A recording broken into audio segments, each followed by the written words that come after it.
Hey everyone, welcome back to another episode of the Founders Cut. Today I'm here with Lanna and Melanie of Aima. And so I got a chance to meet with Lanna, how long ago was it? A few weeks ago now, and I just really enjoyed learning about the process of how they got this company started. And before we jump into what the company actually is, as always, I like to start with learning more about the person behind the logo. And so if I could just get a brief introduction from both of you on how you both came together and where you came from before this to kind of get started on the new venture. Yeah, sure. Thanks, Adam. Pleasure to be here. So back in 2018, we live in Canada. We're Canadian, but our business is in the US. So back in 2018 was my first period. I have terrible, terrible period pain where I'm like vomiting with a migraine on the floor with cramps. And back in 2018 was the first period where I couldn't take any more Advil or NSAIDs or birth control. I had taken Advil for so long that I actually developed ulcers in my stomach. So I couldn't take that anymore. And then with birth control, I actually developed TIA, which are tiny strokes.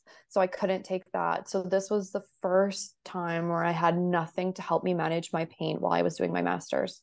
So I went to my doctor and asked, like, what can I do to manage this pain every month? And the only thing that they could give me were opioids. And that just for me wasn't something that I wanted to do or go down that path. And so I looked to what the laws were doing here in Canada and in California, and that was legalizing cannabis. So I went down to California where everything had been kind of sort of under the kind of legalized in a black market way for a while, and tried our competitor product. I found it didn't work for me, but I liked the concept of it. It was also THC based back at that time, and I wanted something that was CBD because I wanted to be able to drive and to work and go to school. And so I came back to Canada, and I was doing my master's at the University of British Columbia, and started emailing people in the farm sci department because I'm not a scientist. I was doing my master's in art history, and found our scientific advisor, John Jackson, who co-founded Angiotech.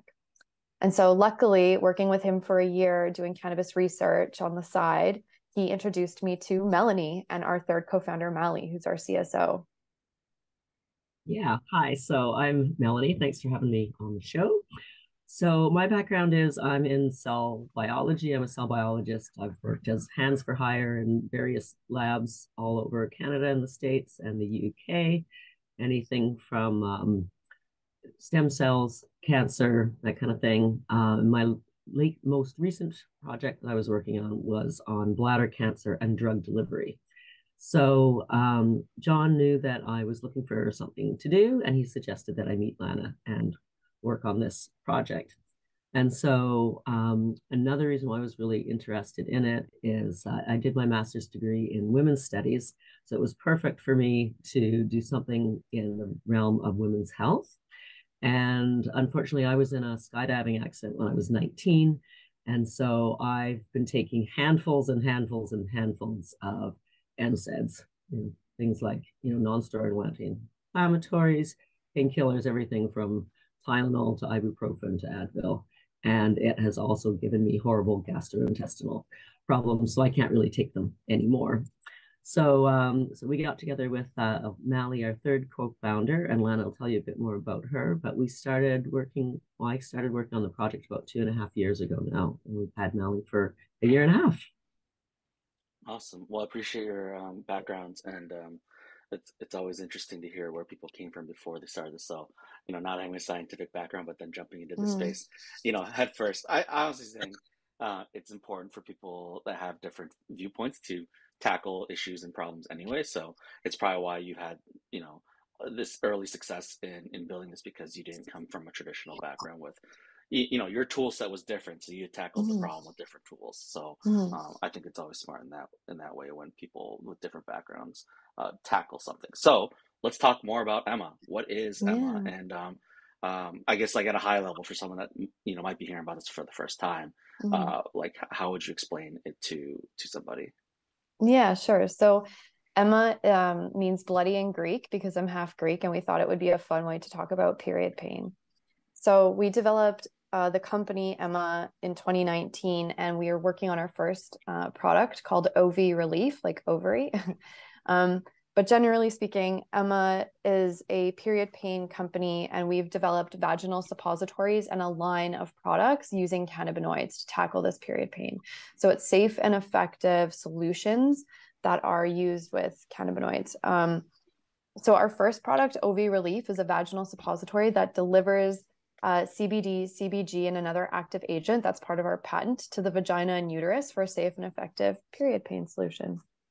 Which is fairly unique because a lot of other products like NSAIDs and birth control all have side effects. And our safety profile is so massive with CBD and CBG that they don't have side effects, which is really unique for this type of product, especially in managing period pain. So together, we've been working on this formulation for a while. And so tell me some of the most common side effects that other solutions have that yours doesn't. Yeah. So for instance, NSAIDs can cause, like we had mentioned, it gave me ulcers and Mel ulcers. It can cause IBS. It can cause kidney issues and liver problems. And so interestingly, actually, 30%, there was a study done, only three studies, but there's going to be more done, I think, after this, where they looked at menstruators who take NSAIDs for their period pain, and they found that 30% of menstruators don't even respond to NSAIDs at all. So you're buying Advil every month in the hopes that it actually will manage your period pain, but it's not even working. So So that's it's something probably that just has been placebo effect, basically, if exactly, anything. Okay. yeah, which is super interesting that that's going on. In terms of birth control, this is a very controversial topic, but in general, like I developed strokes, you can develop blood clots, different types around your bodies. It also alters your brain chemistry so that you experience pain differently. And there are a lot of different authors now who write about this, which is pretty interesting. So that's something that, again, you may or may not want to experience with the hormonal fluctuations. And then, of course, opioids we know is addictive and can cause death. And there's a massive discussion now in the endometriosis community. And endometriosis is called secondary dysmenorrhea. It's a type of period pain that stems from pathology. So for endometriosis, it's the tissue that grows outside of the womb. And in this community, they talk a lot about how people are given opioids, and what ends up happening is the doctors can't keep track of all the opioids. And so people are overdosing and dying in this community because they're trying to manage this pain in a way that's just not working. So there's a lot of different types of side effects that are really not great. So how long have you been building Emma so far? So we started back in 2019. I was alone at that time trying to find the right co-founders to build this company because it requires people that obviously have the scientific knowledge like Mel and Mally, but also requires the grit and the strength because one, women's health is really never talked about. Two, menstrual pain is hugely taboo. And then three, we're working with cannabis. So it's like kind of 3 points against us already. And so it took me a while to find the right people to build this company together. And I was lucky enough to find Mel and Mally. So Mel, tell me about the first time that you were approached by Lana about this. How long did it take for you to be convinced that this was a good idea to go after? Oh, great question. So it was during COVID. So the first time that Lana and I met, it was actually over Zoom. So yeah, we met I think only 2 or 3 times, and then I decided that pretty much after the first meeting that I was really interested in the project and wanted to join. So I joined up, and it was quite interesting because we had only been working by Zoom. At that point, Lana was living in Vancouver, so we did meet in person like less than a handful of times, and then it wasn't until we had raised some funding, and went to we went to New York. We went to Manhattan to work there with an incubator, and that was like I think the fifth or sixth time that we'd ever met each other in person, and we were living together in a small apartment in Manhattan. Yeah, so Yeah, we're just sounds like founder jumped life. right in. Yeah. Sure, sure. Well, so since 2019, so it's not even that long, relatively speaking. The first year goes by in a breeze, and then obviously with the pandemic in the middle, it's very a unique situation to be in. Talk about a little bit of, where you are today and what you're Mm, looking forward to mm. the rest of this year. I know you've got a few big things coming down the pipeline, so. Yeah, so recently we graduated from IndieBio New York, which is an accelerator. So that was fantastic. That really pushed us to grow quickly. So that was great. And it gave us the funding to do that, which is obviously necessary for this type of growth. So when we started the accelerator, we had a prototype of our product. We were conducting, just about to start in vitro, which is test tube testing against ourselves and our competitors in this space. And then we were also wanting to do an observational trial. So we had all of these big scientific dreams to prove our product. And then where we are right now is we've finished one of the observational trials successfully. And we found that 80% of people actually had total relief using our product for their period pain, which is massive. Because typically a product will maybe drop you down on a scale of 1 to 10. If you're experiencing like extreme pain 10, typically a product will drop you down to an 8. But the fact that people were dropped down to like a 0 or a 1 was huge for us because it really showed that the formulation we had been working on for so long actually does work. We also gained some really insightful data from our in vitro that showed that our product actually preserves the vaginal pH, so it won't give you a yeast infection, a UTI, or BV, whereas our competitors will do that. And it showed our drug release profile, which is why we had such great results in our observational trial. So coming out of IndieBio was huge. We started fundraising, which was, as you know, really difficult, especially in the current climate that we're in. But we learned a lot from investors, especially the ones that said, not right now, but we want a weekly update. Keep us updated because we want to see where things go. So that was super interesting. Talking to those type of ventures, VCs, we found that what it like really helped us refocus on the things that we need to do currently. So yes, we came to them with a full working prototype with all of our scientific data and like a plan for that ready to launch, but we needed to show more. So it really helped us focus in on that. And that was customers. And so where we are today currently is we're actually going to be manufacturing our product and launching it and then either this month or in the next couple months. We're just sorting that out right now because we've had a new opportunity arise to help us do that. And then we've actually been onboarding some fantastic advisors to help us through this. So recently we onboarded Dr. Brittany Barreto, who runs Femtech Insights and is a Femtech founder herself. Julie Chamberlain, who's the CEO of Sweet Spot Labs. Corey Shilibo, who is the CEO of Wild Woman. We've grown this like amazing advisory team to make Emma actually come onto the market and like kind of walk in its own 2 feet aside from ourselves, which has been pretty amazing. As well as onboarding to a Canadian, Anusha Gandhi, who runs a period pain clinic here in Canada. She'll be working with physicians and naturopaths in the US with Emma sharing our scientific data. So there's been a lot and it's been fantastic. We've also been promoting and working with the government on paid period leave here in Canada, which is fairly controversial. But we've been learning a lot through that on menstrual health and education too. So that's something I don't think I've ever heard of here in the States. What Yeah. is what is what is that? Yeah, paid period leave. Yeah. Yeah.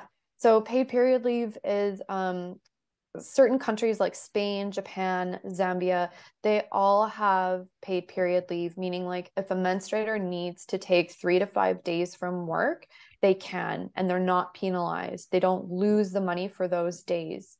And so that's kind of a concept that in Canada, we feel like could work better than say the US because it's I think harder with all of the different states in the US, though it is in our country provincial, so it could be state by state. So the idea is like if I'm having bad period pain and I don't, things are not working for me, current solutions are not working for me, and I don't have access to alternative solutions like cannabis, then I need to take 3 days off to recover rather than be at work. And so interestingly, there was a study done in the Netherlands that looked at this and they called it absenteeism, where you leave your job to recover from your period, and presenteeism, where you stay at your job during your menses. That's really painful. And they found that the people who left and came back were way more effective, like 80% more effective than the people who stayed and suffered and worked. Yeah. Well, obviously, it sounds like the huge opportunity would be is if your solution works, they don't need to take those days off, right? If they can get full relief, I think most people would want to not be in pain and be working and not having to worry about that whole thing. So I could see huge Mhm. benefit from a business perspective that um, Exactly. Yeah. And the it's just, government will want to make sure that their workforce is there as much as possible if there's a yeah. solution that offers that. So okay, very Yeah, cool. and it's just providing to the option for people who don't feel comfortable taking cannabis, right? To allow them the time to recover. And what it's really taught us is menstrual health and education still has a long way to go.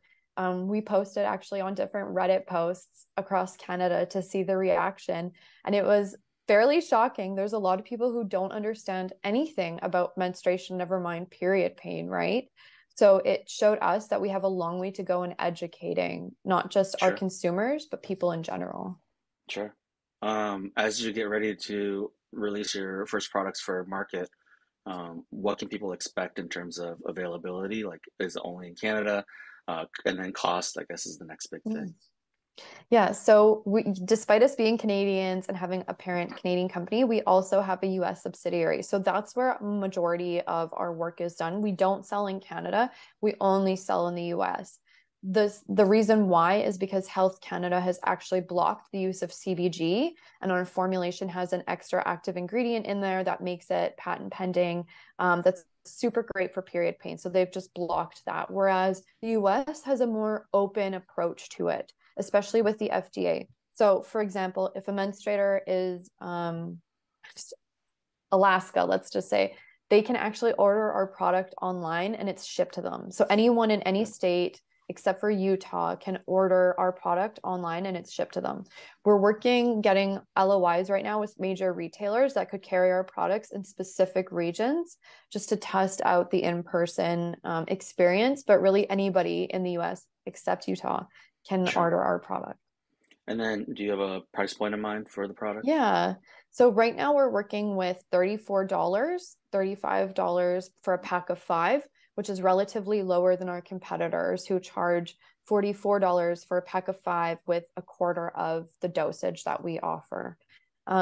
OVY Relief has 50 milligrams of CBD and 50 milligrams of CBG, and then 250 of our secret ingredient, which is massive, whereas our competitors offer only 16 milligrams of hemp extract. So for it sounds expensive, but it's really not when you look at the comparison. And of course, price is very meaningful to us. We want our products to be accessible. So we're working with different advocacy groups in different states to make sure that that happens in the next few years. So that $34 be a monthly cost then? I'm assuming. Like, Yes, it's a yeah, subscription box yeah, model. Yeah. yeah. Okay, okay. Yeah, just want to give people that are listening an idea of price point, just so they're aware of it. And then, if people want to find you, where would they go? Yeah, they would go to our website, my-emma.com, to check us out. They can also talk to a CBD nurse for free, which is something that we've been offering for a while because we really want to educate anybody on cannabis. Use our product or don't, but at least when you go into a dispensary or you're buying CBD to manage your pain, you have a really great understanding of how to read the label and what to look for, because there are a lot of snake oil products out there that are not going to help you the same way that our product will. So please sign up and talk to our wonderful nurses. They're highly educated and they want to talk about women's health and cannabis. Yeah, absolutely. And then, just for anyone that's listening, that's more on the business side, like how big of an opportunity is this US for now? But I guess, well, you can talk globally too, like where obviously it's not hard to imagine how big of an opportunity, but if you've got just easy numbers for back and neck and math, that'd be great. Yeah, sure. I'll speak on this and then Mel, if you want to as well. So this may take a little bit finagling, but so how we've looked at our TAMSAM and SOM is that we've looked at the North American numbers first. So I'll talk about that. So there's around 71 million North American menstruators who have period pain. And so we thought that if we looked at, okay, 71 million North American menstruators, if they all just bought OV once, that would be $36 billion. And then obviously we looked at those 71 million and said, okay, well, 30% of them don't even respond to Advil, which is the number one thing people use. So how much would that be? and that came out to around $12 billion. And then we narrowed that down by the cities that we would have our product in store, and that just grew exponentially. But if we're talking a global problem, I mean, more than half of the population, it's like 51% of the world is women. Okay. And let's say most of them are menstruating women as well. Over up to 90% of them have moderate to severe period pain throughout their life, especially in their younger years. And shockingly enough, more studies are saying as you get closer to menopause, this pain becomes unreal again, pretty difficult. So a lot of people suffering from a lot of issues, Sure, including sure. period pain. It's a massive market that no one is tapping into because it's so taboo. And so now is an opportunity to like not only back a product that can actually help women's health. We're not exploiting menstruators or women in their pain, unlike some of our competitors and products. We truly have something that works. And it's a target market. It's so ripe for picking because no one is talking about it, but everyone experiences it. Sure, absolutely. Well, thank you for all that information. I think, obviously, someone that hasn't experienced this, but I've heard from other people in my life that have. It's Mm. very interesting to hear that you all have come up with a solution that, quite seemingly, someone I would have been surprised if they hadn't come up with something like this sooner. Just from the idea, anyway, not necessarily your No, formulation totally, specifically. absolutely. So it's always surprising when I hear that, like, why is it taking so long for someone to put these Yeah. two things together and at least try it, right? So I guess, like, as we wrap this up, is there any last things that you want to throw out there, mention, shout out? Yeah, I think like when it comes to our mission is to close the gender pain gap, starting with period pain. So the only way that we can make this mission a reality is by having the right type of investors back us. We want investors that understand that there needs to be a radical change and that we can be that radical change. Not only can we provide a product that's not harming women's bodies or lying to women about the effects, but that actually works and that we can provide the education. And so if you feel like you're a type of investor that can be the change with us, that's what we want. That's what we're really going for. So we can close that gender pain gap. Because that's why, as Adam, had mentioned, why this type of product has never been kind of like invented before is because of this lack of funding and the gender pain gap. Women's health and pain are not taken seriously. And so we would love investors who really believe that they can be part of this journey to join us and do Yeah. that with us. I will push back a little bit and say that I think now in today's day, it is becoming more and more of an issue that people are aware of. But yeah, I For agree. sure. Up until the last maybe few years, it hasn't been something that people have considered to be a good quote unquote market opportunity. But Right, exactly. I think the tides are changing, and obviously you want Yes. to be part of those changing tides Yeah. when it's taking you in the right direction. So no, that makes sense. So for people that want to find you, please go check out their website, my-emma.com, correct? And Yep. they can get on a wait list maybe and see when the products are Yes, live you can. and then order directly from there when the products go live later this year. And I'd love to hear from people that actually try the product or know people that do, Yeah. and hear how it goes. But it sounds like you have some really exciting things going on, and wish you nothing but success as you Thank you. navigate the landscape of the wild west of CBD Yeah. and health products in general, because there's rules all over the place that are very different. So you're going to learn a lot Exactly. in a short amount of time. So thank you both for joining, Thank you. and look forward to getting this out there. Awesome. Thank you so much, Adam. Thank you, Adam. Bye.